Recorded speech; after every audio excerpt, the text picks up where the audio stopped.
সুন্দরভাবে যেন শেষ অবধি হয়ে যায়। অনেক ছেলেমেয়ে আছে, আমরা আপনাদের বয়স পার করে একটা মধ্য বয়সী জায়গায় আছি।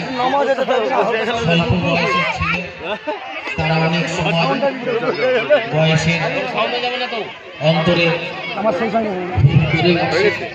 আশা করব, যেহেতু এলাকার প্রোগ্রাম বা আশপাশের প্রতিবেশী আমাদের সবাই আত্মীয়, সেহেতু প্রত্যেকটা ছেলেকে বলবো তোমরা এক পাশে সুন্দরভাবে থেকে অনুষ্ঠানের আনন্দটা নিজেরা উপভোগ করবে এবং প্রত্যেককে উপভোগ করার সুযোগটা করে দেবে। এই অনুষ্ঠান যত সুন্দরভাবে পরিচালনা হবে, সুন্দরভাবে শেষ হবে, তোমাদের সুনাম আশপাশ এলাকা বৃদ্ধি পাবে। এটাও মাথায় রাখবে যেন বয়সের বসে কোনো ভুল না হয়ে যায়। প্রত্যেককেই ভালোবাসা জানাই। আর এই এলাকার যারা ছেলে, আমি তোমাদের পাশের প্রতিবেশী গ্রামের ছেলে, তোমরা যারা অল্প বয়সের হয়তো তোমরা আমাকে হয়তো চিনবে না, কিন্তু যারা পুরনো লোক আছে তারা কম বেশি হয়তো চিনবে। আমাকে সবাই নিউটন নামেই চেনে। আমি আশা করব আমার তরফ থেকে তোমাদের এই অনুষ্ঠান বলে না, প্রতিটা মুহূর্তে প্রতিটা সময়ে আমরা তোমাদেরকে সহযোগিতা করব, এটাই বলার জন্যই আমি এই মঞ্চে এসেছি।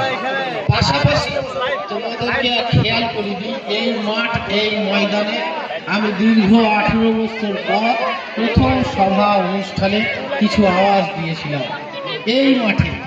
তার জন্য প্রত্যেককে আমি গর্বের সাথে বলি যে এই মাঠ আমার সূচনা। একটা কথা তোমাদের প্রত্যেককে খেয়াল করিয়ে দিই, আওয়াজ যত দূরে যায়, আমাদের এই এলাকার রাকেশ শেখ বলে আমারই ছোট ভাই আছে, সে তোমাদের প্রত্যেকের ভালোবাসায় আজকে একটা সামাজিক বা এলাকায় সমাজসেবী বলে পরিচিত। আরো ভালো কথা, যেহেতু তার গুণগত মান এলাকায় খুব ভালো ছিল, সে